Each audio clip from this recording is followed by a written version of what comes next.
দাম্পত্য জীবনে সুখে থাকা এটা জীবনের সুখের অন্যতম মানদণ্ড।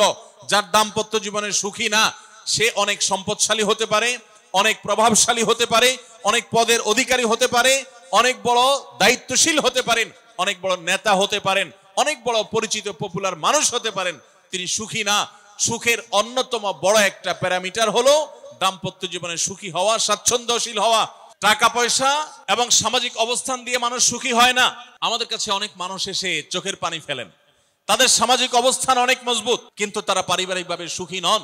সুখের সাথে এই টাকা পয়সা এবং সামাজিক অবস্থানের সম্পর্ক আপনি যতটা আছে মনে করেন, বাস্তবে ততটা নাই। তাহলে কিসের সম্পর্ক?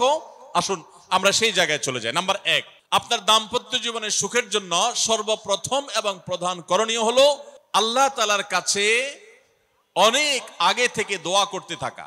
দাম্পত্য জীবনের সুখের জন্য দোয়া কিভাবে করতে হবে আল্লাহ শিখিয়ে দিয়েছেন।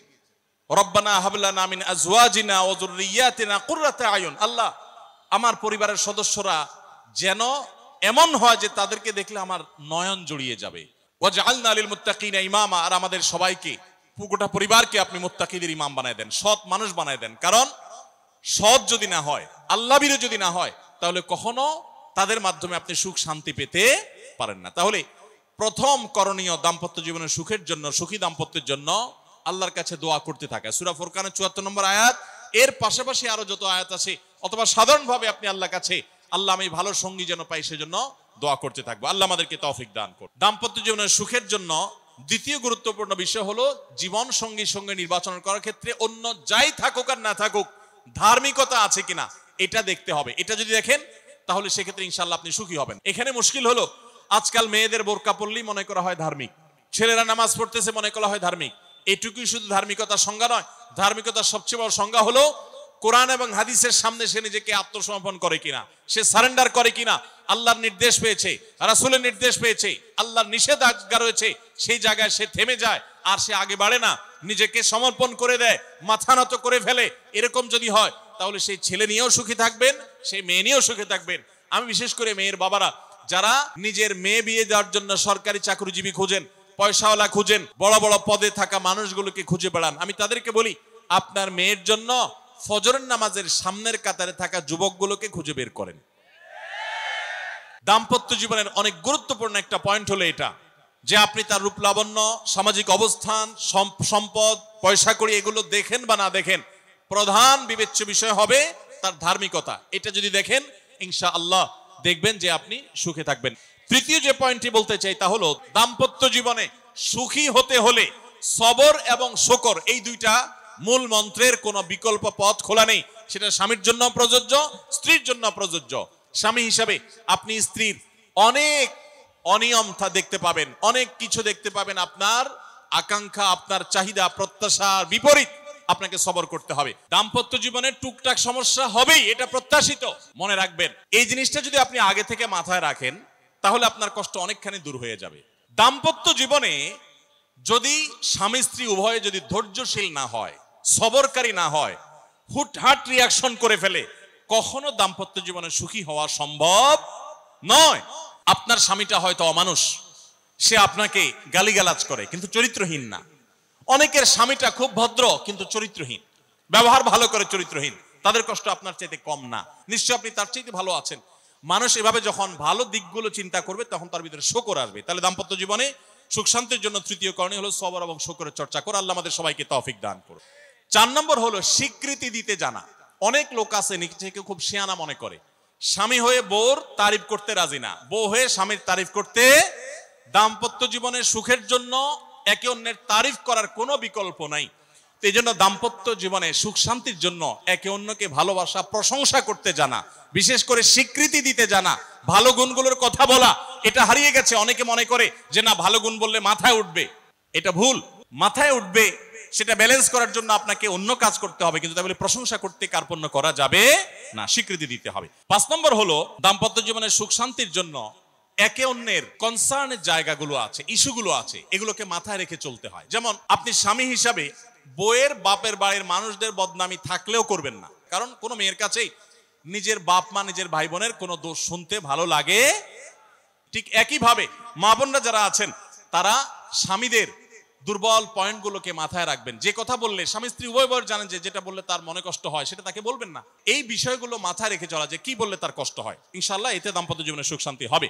এর পাশাপাশি 6 নম্বর হলো সময় দেওয়া। আজকাল দাম্পত্য জীবনের সবচেয়ে বড় সমস্যা হলো, তরুণ বন্ধুরা ভালো করে শুনে রাখেন, বিয়ে যারা করবেন ভবিষ্যতে আরো ভালো করে শুনে রাখেন, এই মোবাইল ফোন আমাদের দাম্পত্য জীবনকে ধ্বংস করার অন্যতম কারণ।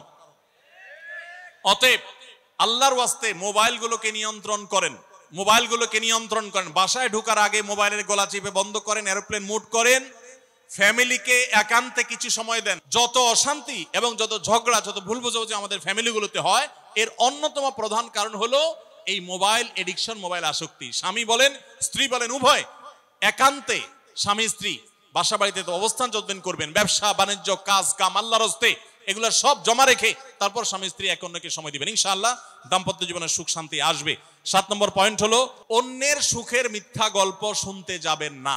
যে অনেক মহিলা এসে বলবে, ভাবি আপা কি বলবো আর, আপনার ভাই এত কেয়ারিং, কি যে যত্ন করে আমারে, আমার দিক খুব খেয়াল রাখে, একটু সমস্যা হতে দেয় না, বাইরে গেলে একটু পর পর ফোন দিয়ে মেসেজ দিয়ে খবর নেয়। বুঝবেন যে সাক্ষাৎ শয়তান হাজির হয়ে গেছে। এই লোক হয়তো সৎ উদ্দেশ্যে বলছে, কিন্তু শয়তান তাকে দিয়ে বলাচ্ছে আপনাকে অশান্তিতে ফেলার জন্য।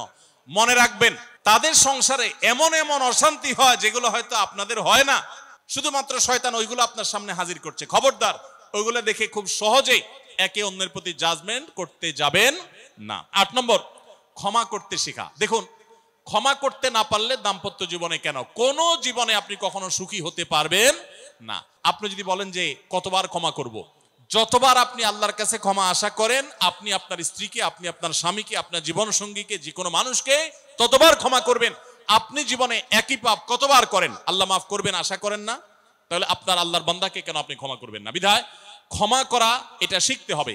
আল্লাহ তাআলা ক্ষমাশীল মানুষদেরকে ভালোবাসেন, বিধায় আমরা ক্ষমা করতে শিখবো ইনশাআল্লাহ। 9 নম্বর হলো শয়তান যে সমস্ত জায়গাতে ধোঁকা দেয়, এই জায়গাগুলোকে ক্লিয়ার রাখা। যেমন একটা পয়েন্ট বলি, স্বামী স্ত্রীর মধ্যে কিছু কিছু জিনিস প্রাইভেট থাকতে পারে। আপনার স্ত্রী আপনার শ্বশুর বাড়িতে ফোনে কথা বলেছে, কি বলেছে, আম্মা তোমার সাথে কি বলেছে, তোমার আব্বা কি বলেছে, তোমার ভাই কি বলেছে, ব্যক্তিগত বিষয়গুলো খুব বেশি খোঁচাখুচি করে জানতে যাবেন না। এগুলো জানতে গেলে অশান্তি হবে। অনেক সময় দেখা যেতে পারে কোনো কিছু দেখে আপনার সন্দেহ হয়েছে, তাহলে এটা পেটের ভিতর রাখবেন না। আবার খারাপ ভাবে উপস্থাপন না করে সুন্দরভাবে উপস্থাপন করুন যে আমার কাছে এরকম মনে হয়েছে, তাতে সাময়িক ঝগড়া হোক, কিন্তু আপনি ক্লিয়ার হয়ে যাবেন এবং নিজেদের মধ্যে কোনো ঝামেলা থাকবে না। শয়তান বিশেষ করে ওয়াসওয়াসা, কুমন্ত্রণা, সন্দেহের রোগ দিয়া দাম্পত্য জীবনে সবচেয়ে বেশি অশান্তি তৈরি করে। এজন্য সন্দেহকে কোনো স্থান দিবেন না। যখনই সন্দেহ আসবে বুঝবেন যে শয়তান এটা সৃষ্টি করছে। সর্বশেষ 10 নম্বর হলো শাসন করার যদি কখনো দরকার হয়, স্বামী হোক আর স্ত্রী হোক বা সাধারণ মানুষের ক্ষেত্রে এটা প্রযোজ্য, রাগের মাথায় কখনো শাসন করবেন না। শাসন করতে হলে মাথা গরম হয়ে গেছে একটু সবর করবেন, ঠান্ডা মাথায় শীতল মাথায় তারপরে শাসন করবেন। যখন রাগ উঠছে তখন কিছু বলতে যাবেন না। আপনার রাগ উঠছে আজকে, আপনি নিয়ত করেন আগামী 24 ঘন্টা পর এটার আমি বিচার করব, একটা বিহিত করব, এটার আমি কিছু একটা করে ছাড়বো। 24 ঘন্টা টাইম নেন, ইনশাআল্লাহ আপনি নিশ্চিত থাকেন 24 ঘন্টা পর যদি আপনি এটা নিয়ে বসেন, তাহলে আপনার এই বসাটা অনেক বেশি হবে ন্যায়সঙ্গত। এটাতে কোনো প্রকার সীমালঙ্ঘন থাকবে না, রাগের চোটে অন্যায় আচরণ হবে না, জুলুম হবে না, বাড়াবাড়ি হবে না, যথাযথ শাসন হবে। এই জন্য ভাইরা, রাগ যখন হয় ওই টাইমটাতে ঝগড়াঝাটি করতে হয় না। আল্লাহ তাআলা আমাদের সবাইকে সুখী দাম্পত্য জীবন নসিব করুন, বলুন আমিন। আস-সুন্নাহ ফাউন্ডেশন, উম্মার স্বার্থে সুন্নাহর সাথে।